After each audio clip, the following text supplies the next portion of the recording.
The air is thick with incense and the copper tang of blood, a haze of sanctified smoke curling through the shattered nave of the Basilica Incorrupta. Beneath the fractured gaze of 1,000 stained-glass saints, the Sisters of Battle move in silence, their ceramite boots echoing on marble veined with old, dark stains. Each step is a prayer, each breath a litany against the crawling shadow that festers within the Imperium's own heart. The world outside is a storm of heresy and flame, but here, within these sacred walls, the true war is waged not against the xenos or the mutant, but against the insidious rot that dares to take root among the faithful. The Ecclesiarchy's daughters are not merely warriors, they are the blade and the fire, the last line between purity and damnation. In the flickering candlelight, Sister Superior Lucilla's eyes are hard as obsidian, her voice a whisper of steel as she leads her squad deeper into the labyrinth of secrets. Somewhere ahead, a traitor's heart beats in time with the distant tolling of the cathedral bells. The Emperor's justice is coming, and it wears the armor of the Adepta Sororitas. If the pulse of this world draws you in, if you feel the weight of the Aquila and the fire of faith burning in your veins, then join us. Like, share, and subscribe to walk further into the shadowed corridors of the Imperium, where every story is a battle for the soul of humanity. The first time Sister Verena sensed the presence of heresy, it was not with her eyes or ears, but with something deeper, a tightening in her chest, a prickle at the nape of her neck, as if the very stones of the convent sanctorum whispered warnings only she could hear. The morning had begun as all others did, with the tolling of the sanctified bell and the slow, deliberate procession to the chapel. The air was cold, heavy with the scent of incense and the faint metallic tang of oil from the maintenance servitors that glided silently along the nave. Sunlight, filtered through stained glass, painted the flagstones in shifting patterns of crimson and gold, casting the sisters in the likeness of saints and martyrs.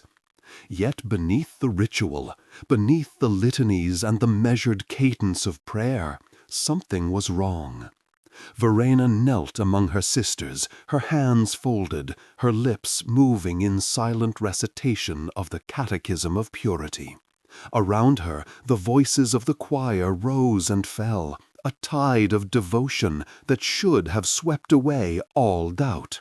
But she could not shake the feeling that the harmony was false, that somewhere in the chorus a single note was out of place. She glanced sideways, her gaze lingering on Sister Emiliora, whose eyes were closed in apparent rapture. Yet Verena saw the tension in her jaw, the way her fingers gripped her rosarius until the knuckles blanched. Was it fear, guilt, or merely the strain of endless vigilance?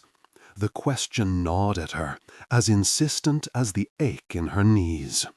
After the service, the sisters filed out in silence, their footsteps echoing in the vastness of the nave. The canoness, stern and unyielding, watched from the shadows beneath the great aquila, her gaze sweeping over the ranks like a blade. Verena felt the weight of that gaze, the expectation that each sister would be as flawless as the icons that adorned the walls. Outside, the day was bright, but the light seemed thin, unable to penetrate the gloom that clung to the convent's ancient stones. The city beyond was a distant murmur, a world of sin and suffering held at bay by faith and fire. But within these walls, the enemy was more insidious, more intimate. In the refectory, the sisters ate in silence, their meals a ritual as precise as any prayer. Verena tasted nothing, her mind turning over the morning's unease. She watched as Sister Lucilla passed a data slate to Sister Ameliora, their hands brushing for a fraction of a second. The gesture was casual, almost careless, but Verena's heart quickened. The data slate was unmarked, its surface dull and unremarkable, but in this place, in this time, even the smallest deviation from routine was suspect. She forced herself to look away, to focus on the words of the canoness as she recited the day's lesson, but the image lingered, a splinter in her thoughts. Later in the armory, as she cleaned her bolter and checked the purity seals affixed to its casing, Verena found herself replaying the scene again and again. She tried to dismiss it as paranoia, the product of too many nights spent reading the accounts of past purges, of sisters who had failed to detect the rot until it was too late. But the feeling would not leave her. She remembered the stories told in hushed voices of entire convents brought low by a single act of treachery, of sisters who had turned from the emperor's light and dragged their kin into damnation. The thought made her hands tremble, and she pressed her lips to the aquila pendant at her throat, whispering a prayer for strength. The day passed in a blur of drills and devotions, yet beneath the surface the sense of unease grew. Verena caught snatches of conversation, Sister Lucilla's laughter too brittle, Sister Ameliora's voice pitched too low. She saw the way the others glanced at one another, the way they hesitated before speaking, as if weighing every word. The convent, once a place of certainty and order, now felt like a maze, its corridors twisting and narrowing, its shadows deepening with every step. That night, as she lay in her cell, Verena listened to the silence. It was a living thing, thick and oppressive, broken only by the distant hum of the manufactorum and the soft, rhythmic breathing of her sisters. She stared at the ceiling, tracing the cracks in the plaster, and wondered if she was imagining it all. Was she succumbing to the very paranoia she feared? Or was this the first sign, the first tremor before the quake? She closed her eyes and tried to pray, but the words caught in her throat. In the darkness, doubt was a serpent, coiling tighter and tighter around her heart. The next morning, the canoness summoned the sisters to the chapel house. Her voice was calm, but there was an edge to it, a warning that brooked no dissent. "There are whispers," she said, her eyes sweeping the assembled ranks. "Whispers of impurity, of forbidden knowledge.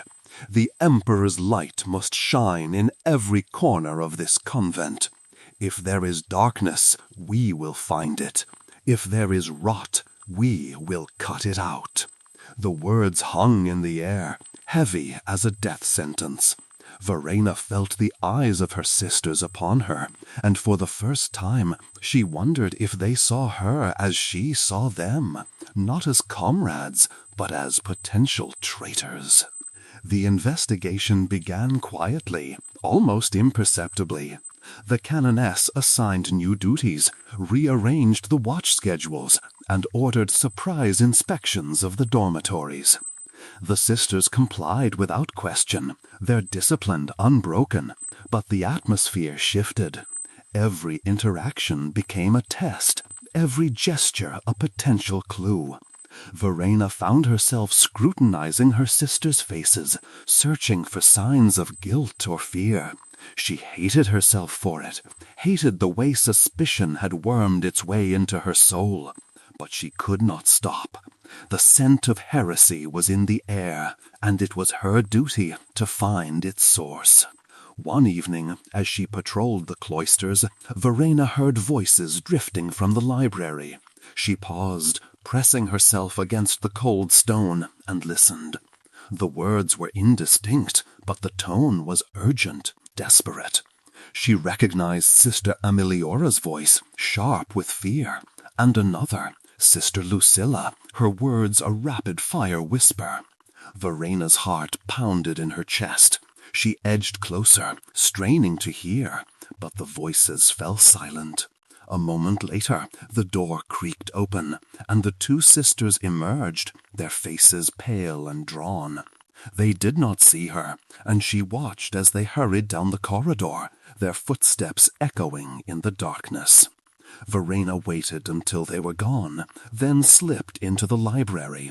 The room was empty, the air thick with the scent of old parchment and candle wax.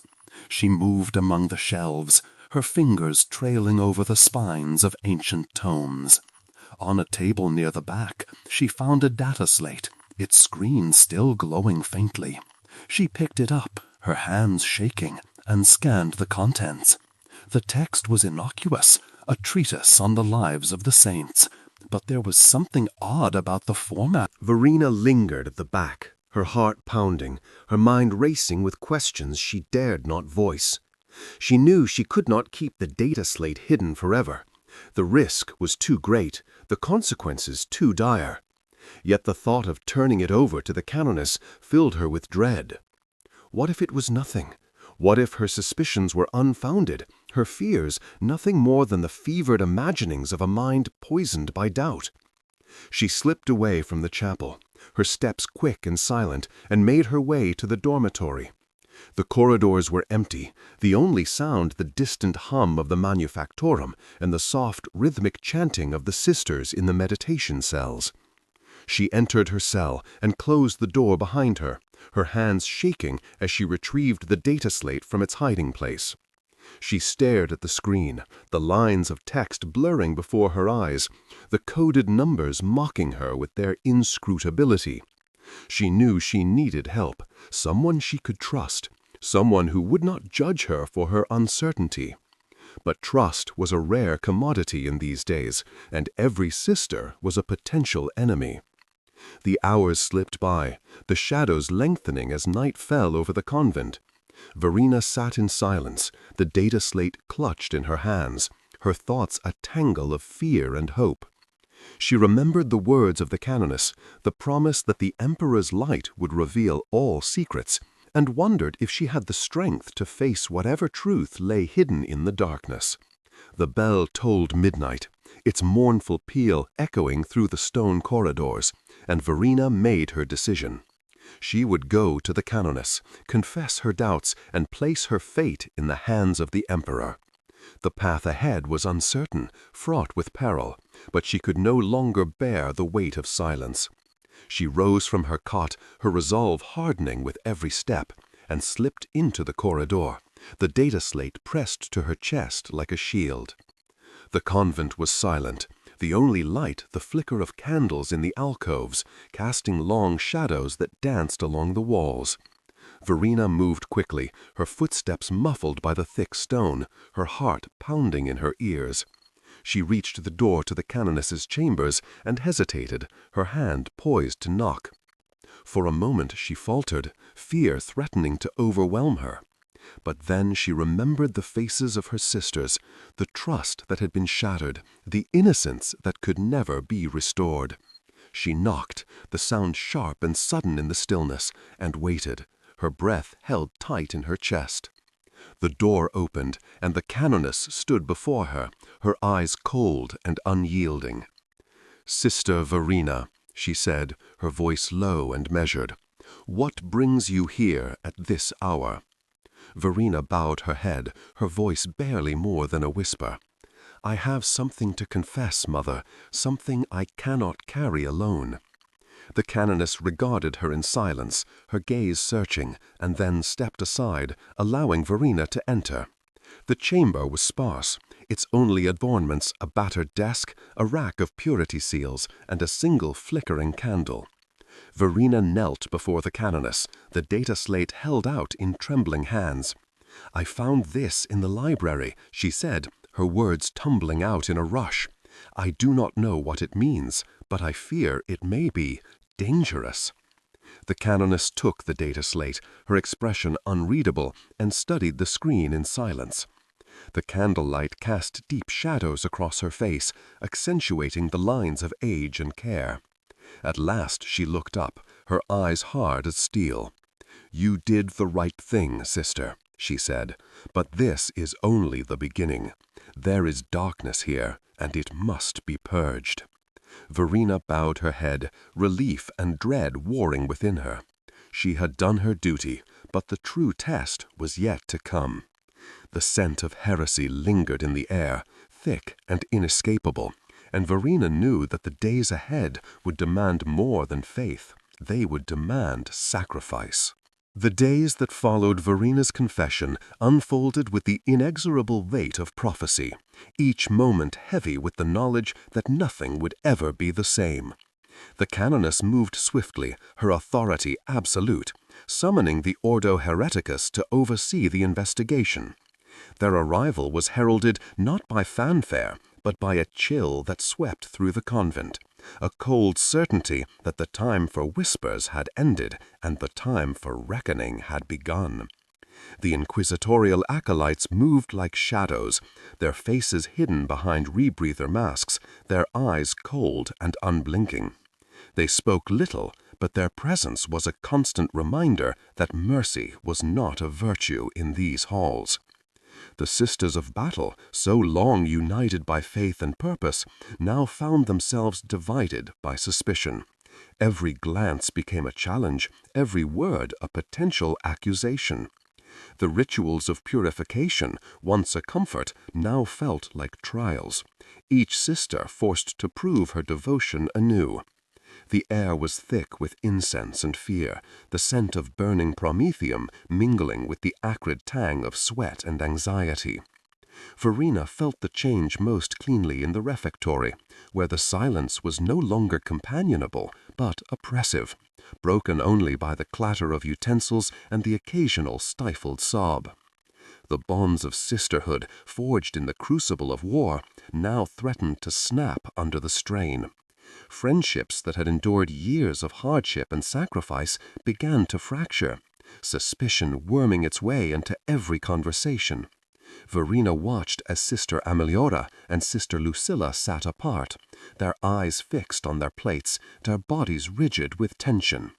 The memory of their whispered conversation in the library haunted Verena, a ghost she could not exorcise. She wondered if they blamed her for what had come, if they saw her as a traitor or a savior. The question gnawed at her, a wound that would not heal. The interrogations began in earnest, the acolytes summoning sisters one by one to the candlelit chambers beneath the convent. The process was methodical, relentless, each question a scalpel, slicing away at the layers of secrecy and fear. Verena was called early, her heart pounding as she descended the narrow stone steps to the chamber below. The room was small, its walls lined with icons and purity seals, the air thick with the scent of sanctified oil. The acolyte who questioned her was a woman, her voice flat and emotionless, her eyes hidden behind the cold gleam of her visor. "You found the data slate," she said, her tone making it clear that this was not a question. Verena hesitated, searching for words that would not betray her fear. I feared what it might mean. I did not want to keep secrets from my sisters." The acolyte regarded her in silence, then nodded once, a gesture as sharp as a blade. The questioning continued, each answer weighed and measured, each hesitation noted. Verena felt as if she were being flayed alive, her soul laid bare for judgment. When at last she was dismissed, she stumbled from the chamber, her legs weak, her mind reeling. The days blurred together, a relentless cycle of prayer, interrogation, and suspicion. The Ordo Hereticus left nothing to chance, their acolytes searching every cell, every alcove, every shadowed corner of the convent. The canoness presided over the proceedings with grim determination, her face a mask of resolve. She spoke little, but her presence was a constant reminder that the emperor's will was absolute. The sisters endured, their faith tested to the breaking point. Some wept openly, others retreated into silence, their eyes hollow with exhaustion. Verena found herself drawn to the chapel, seeking solace in the flickering candlelight and the familiar cadence of prayer. Yet even here she could not escape the sense of impending doom. The statues of the saints seemed to watch her with accusing eyes, their stone faces etched with sorrow and disappointment. One night, as she knelt before the altar, she heard footsteps behind her. She turned to see Sister Ameliora, her face pale and drawn, her eyes red with unshed tears. For a moment neither spoke, the silence between them heavy with all that had been lost. At last Ameliora knelt beside her, her voice barely more than a whisper. "Do you trust me, Verena?" The question hung in the air, a challenge and a plea. Verena hesitated, her heart aching with the weight of doubt. I want to," she said at last, "but I don't know if I can." Ameliora bowed her head, her shoulders shaking with silent sobs. Verena reached out, her hand trembling as she touched Ameliora's arm. "We are all afraid," she said, "but we must have faith. The Emperor will guide us." The words felt hollow, but they were all she had. The days grew darker, the tension mounting with each passing hour. The acolytes grew more aggressive, their questions sharper, their patience thinner. Rumors spread like wildfire, of sisters taken in the night, of confessions wrung from broken minds, of heresy rooted out with fire and steel. The convent became a prison, its walls closing in, its shadows deepening. Verena clung to her faith, reciting the litanies of purity until her voice was raw, her lips cracked and bleeding. She watched as her sisters were led away, their faces pale with fear, their eyes hollow with She wondered if the true heresy was not in the forbidden texts or the hidden codes, but in the fear that had taken root in their hearts. The canoness redoubled the penances, ordering the sisters to fast and pray, to scourge themselves in the name of the Emperor. The pain was a balm, a way to atone for sins real and imagined, but it could not erase the memory of the flames. Verena's faith wavered, her prayers growing desperate, her dreams haunted by visions of fire and judgment. She saw Lucilla's face in every shadow, heard her voice in every silence. The convent became a place of ghosts, the line between the living and the dead blurred by grief and guilt. One evening, as Verena knelt in the chapel, she felt a presence beside her. Sister Ameliora, her face gaunt and hollow, knelt in silence, her hands folded in prayer. For a long time neither spoke, the silence between them heavy with all that had been lost. At last Ameliora whispered, "Do you think she was guilty?" The question hung in the air, a wound that would not heal. Verena shook her head, tears burning in her eyes. "I don't know. I don't think it matters anymore." The words tasted like ash, bitter and final. The days passed in a blur of ritual and penance, the sisters moving through the motions of faith with mechanical precision. The canoness grew more distant, her eyes shadowed by doubt, her voice brittle with strain. The Ordo Hereticus acolytes lingered in the shadows, their presence a constant reminder that the threat of heresy was never truly gone. Verena felt herself slipping, her faith eroded by grief and fear, her sense of purpose lost in the ashes of the pyre. She clung to the rituals, to the familiar cadence of prayer, but the words felt empty, stripped of meaning by the relentless pressure of suspicion. The convent was a crucible, and the flames of purification had consumed more than just the guilty. They had burned away trust, hope, and innocence, leaving only ash and memory. In the darkest hours of the night, Verena wondered if the true heresy was not in the forbidden texts or the hidden codes, but in the fear that had taken root in their hearts. The price of purity was more than she had ever imagined, and she feared that the convent would never be whole again. The days after the pyre were marked by a silence so deep it seemed to swallow every sound, every whispered prayer, every footfall on the cold stone floors. The sisters moved through the convent as if in mourning, their eyes downcast, their voices little more than breath. The air was heavy with the memory of smoke and the echo of Lucilla's final prayers, and even the light that filtered through the stained glass seemed dimmed, as if the emperor himself had turned his gaze away. Verena felt the weight of it in her bones, a cold ache that would not leave her, no matter how many litanies she recited or how fiercely she scoured her flesh in penance. The canoness, once a pillar of certainty, now seemed haunted by doubt, her commands sharp and brittle, her presence a shadow of its former strength.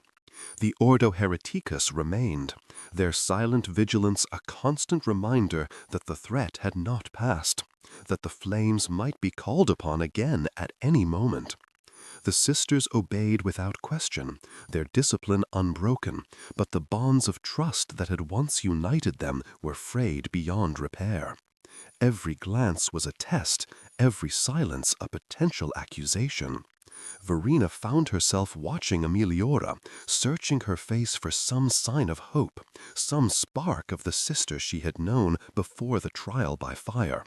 But Emiliora was changed, her eyes hollow, her voice flat and distant. They spoke little, their conversations reduced to ritual greetings and shared prayers, the intimacy of their friendship lost to the ashes. At night, Verena lay awake, her mind racing with questions she dared not voice. Was Lucilla truly guilty, or had she been sacrificed to appease the fear that now ruled the convent? Was the data slate a sign of corruption, or merely a pretext for suspicion? The uncertainty gnawed at her, a wound that would not heal. She tried to find solace in the rituals, in the familiar cadence of prayer, and the discipline of penance, but the words felt hollow, stripped of meaning by the relentless pressure of doubt. The convent was a place of shadows, every corner hiding a memory, every silence a reminder of what had been lost. The canoness ordered more frequent purifications, the sisters forced to kneel for hours in the cold, their voices hoarse from endless recitation. The pain was a comfort, a way to atone for sins real and imagined, but it could not erase the memory of the flames. Verena's faith wavered, her prayers growing desperate, her dreams haunted by visions of fire and judgment. She saw Lucilla's face in every shadow, heard her voice in every silence. The convent became a place of ghosts, the line between the living and the dead blurred by grief and guilt. One evening, as Verena knelt in the chapel, she felt a presence aside her. Sister Emiliora, her face gaunt and hollow, knelt in silence, her hands folded in prayer. For a long time neither spoke, the silence between them heavy with all that had been lost. At last Emiliora whispered, "Do you think she was guilty?" The question hung in the air, a wound that would not heal. Verena shook her head, tears burning in her eyes. "I don't know. I don't think it matters anymore." The words tasted like ash, bitter and final. The days passed in a blur of ritual and penance, the sisters moving through the motions of faith with mechanical precision. The canoness grew more distant, her eyes shadowed by doubt, her voice brittle with strain. The Ordo Hereticus acolytes lingered in the shadows, their presence a constant reminder that the threat of heresy was never truly gone. Verena felt herself slipping, her faith eroded by grief and fear, her sense of purpose lost in the ashes of the pyre. She clung to the rituals, to the familiar cadence of prayer, but the words felt empty, stripped of meaning by the relentless pressure of suspicion. The convent was a crucible, and the flames of purification had consumed more than just the guilty. They had burned away trust, hope, and innocence, leaving only ash and memory. In the darkest hours of the night, Verena wondered if the true heresy was not in the forbidden texts or the hidden codes, but in the fear that had taken root in their hearts. The price of purity was more than she had ever imagined, and she feared that the convent would never be whole again. The days after the pyre were marked by a silence so deep it seemed to swallow every sound, every whispered prayer, every footfall on the cold stone floors. The sisters moved through the convent as if in mourning, their eyes downcast, their voices little more than breath. The air was heavy with the memory of smoke and the echo of Lucilla's final prayers, and even the light that filtered through the stained glass seemed dimmed, as if the emperor himself had turned his gaze away. Verena felt the weight of it in her bones, a cold ache that would not leave her, no matter how many litanies she recited or how fiercely she scoured her flesh in penance. The canoness, once a pillar of certainty, now seemed haunted by doubt, her commands sharp and brittle, her presence a shadow of its former strength. The Ordo Hereticus acolytes remained, their silent vigilance a constant reminder that the threat had not passed, that the flames might be called upon again at any moment. The sisters obeyed without question, their discipline unbroken, but the bonds of trust that had once united them were frayed beyond repair. Every glance was a test, every silence a potential accusation. Verena found herself watching Emiliora, searching her face for some sign of hope, some spark of the sister she had known before the trial by fire. But Emiliora was changed, her eyes hollow, her voice flat and distant. They spoke little, their conversations reduced to ritual greetings and shared prayers, the intimacy of their friendship lost to the ashes. At night, Verena lay awake, her mind racing with questions she dared not voice. Was Lucilla truly guilty, or had she been sacrificed to appease the fear that now ruled the convent? Was the data slate a sign of corruption, or merely a pretext for suspicion? The uncertainty gnawed at her, a wound that would not heal. She tried to find solace in the rituals, in the familiar cadence of prayer, and the discipline of penance, but the words felt hollow, stripped of meaning by the relentless pressure of doubt. The convent was a crucible, and the flames of purification had consumed more than just the guilty. They had burned away trust, hope, and innocence, leaving only ash and memory. In the darkest hours of the night, Verena wondered if the true heresy was not in the forbidden texts or the hidden codes, but in the fear that had taken root in their hearts. The price of purity was more than she had ever imagined, and she feared that the convent would never be whole again. Yet, even in the emptiness, Verena felt a flicker of hope, a stubborn ember that refused to die, a reminder that faith could survive even in the absence of certainty. She rose, her resolve hardening, and returned to her sisters, determined to carry the light of the Emperor through whatever darkness remained. The convent's wounds festered in silence, invisible but ever present, as the sisters struggled to find meaning in the aftermath of fire and suspicion. The city beyond the walls seemed impossibly distant, its noise and chaos unable to penetrate the heavy stillness that had settled over the sacred halls. Each day began and ended with ritual, but the words of the litanies felt thin, stretched over the emptiness that had taken root in every heart. Verena moved through her duties with a sense of detachment, her hands performing the familiar tasks while her mind drifted to memories of what had been lost. She saw the same haunted look in the eyes of her sisters, the same hesitation in their voices, the same fear that the darkness they had purged from their ranks might still linger, unseen and undefeated. The canoness grew more withdrawn, her presence a shadow at the edge of every gathering, her authority no longer absolute, but questioned in every whispered conversation. Some sisters clung to the rituals with desperate fervor, seeking solace in the repetition of prayer and penance, while others withdrew into themselves, their faith battered by doubt and grief. Rumors continued to swirl, fed by sleepless nights and the restless energy that filled the convent's corridors. Some claimed to have seen omens in the flicker of candle flames or the patterns of wax on the chapel floor, while others spoke of dreams that felt more like warnings than visions. Dreams of the Emperor's face turned away, of the Astronomaticon gutterum in the void, of the warp pressing ever closer. Verena listened, her own dreams troubled by images she could not explain, by a sense of unease that no amount of prayer could dispel. She wondered if the scars left by the purge would ever heal, or if the convent was doomed to remain trapped in this state of perpetual vigilance and fear. Yet, even as the darkness pressed in, there were moments of connection, brief flashes of the sisterhood that had once sustained them, a shared glance in the refectory, a whispered word of comfort in the chapel, a hand reaching out in silent solidarity.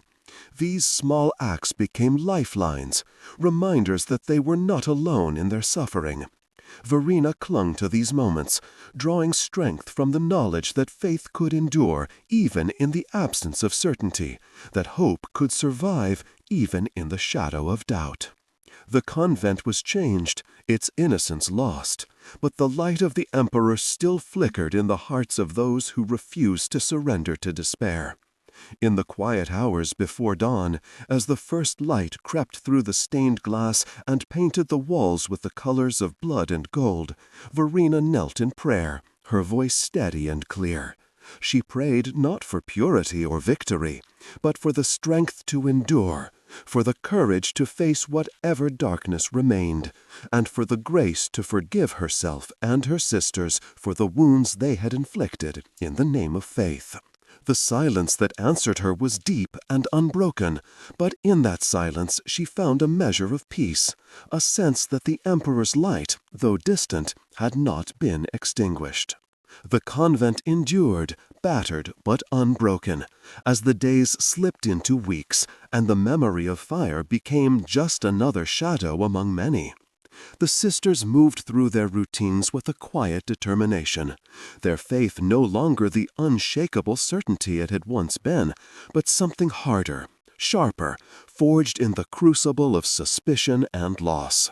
The canoness, though diminished, still led them in prayer, her voice steadier now, as if she too had found a way to bear the weight of all that had happened. The rituals continued, each one a thread binding the sisters together, a reminder that they were not alone in their suffering. Yet beneath the surface the scars remained, invisible but deep, shaping every word, every gesture, every moment of silence. Verena felt them most keenly in the chapel, where the light from the stained glass fell across the altar in fractured patterns, painting her hands with the colors of blood and gold. She knelt there often, her prayers quieter now, less certain, but more honest. She no longer asked for answers or for the certainty of purity, but for the strength to endure, for the wisdom to recognize the limits of her own understanding, and for the grace, not just her sisters, but herself. The rumors of visions and omens faded with time, replaced by a weary acceptance that some wounds would never heal, that some questions would never be answered.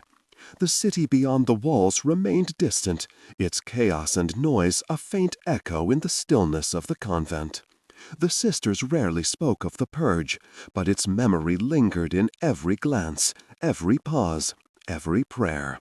The bonds of sisterhood, though frayed, were not broken. In the quiet moments between duties, Verena found comfort in the presence of her sisters, in the shared silence that spoke of understanding and forgiveness. The convent was no longer a place of innocence, but it was still a place of faith. A faith tempered by suffering, but unextinguished. As the seasons turned, and the first chill of winter crept through the stone corridors, Verena stood at the window of her cell, watching the city lights flicker in the distance.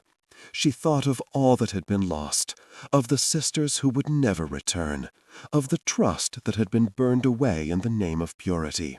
Yet she also thought of the small acts of kindness that had survived, the hand on her shoulder, the whispered prayer, the shared meal in silence. These were the things that endured, the quiet miracles that kept the darkness at bay.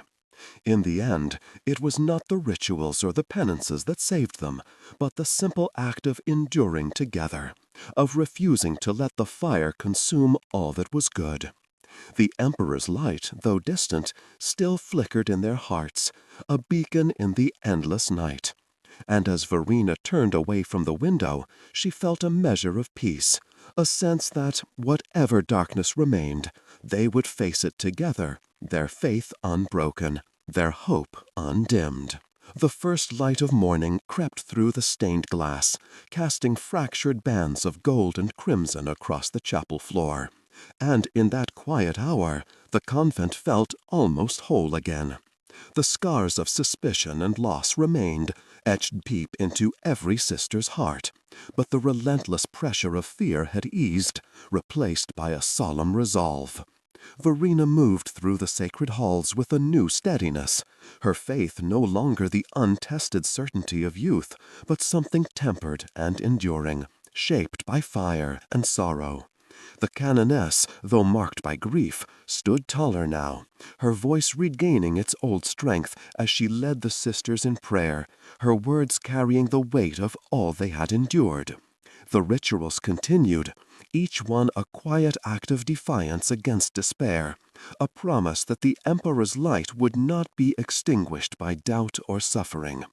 In the refectory, laughter returned in cautious bursts, fragile but real, and the sisters began to share stories again, their voices weaving a tapestry of memory and hope.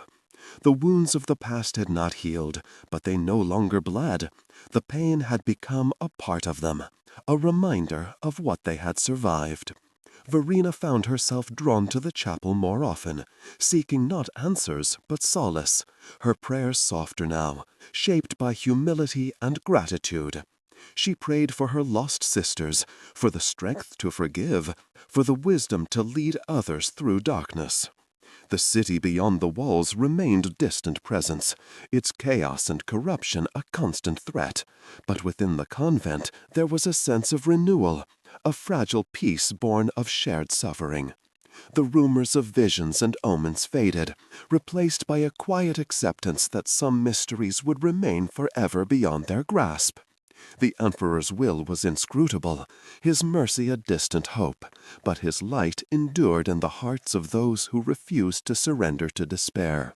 The canoness called the sisters together one evening, her armor gleaming in the candlelight, her eyes bright with unshed tears. She spoke of mercy, of the need to temper justice with compassion, of the danger of allowing fear to become its own form of heresy. Her words resonated through the chapel, a balm for wounds too deep for penance alone to heal. Verena listened, her heart aching with the memory of all they had lost, but also with a new sense of purpose. The convent would never be what it once was, but it could become something stronger, its faith forged anew in the crucible of suffering. In the days that followed, the sisters reached out to one another, their gestures tentative at first, but growing in confidence. They shared burdens, confessed doubts, and offered forgiveness, their voices rising together in prayer and song. The rituals regained their meaning, not as empty gestures, but acts of hope, each one a step toward healing. Verena felt the change within herself, a quiet strength that had not been there before, a willingness to face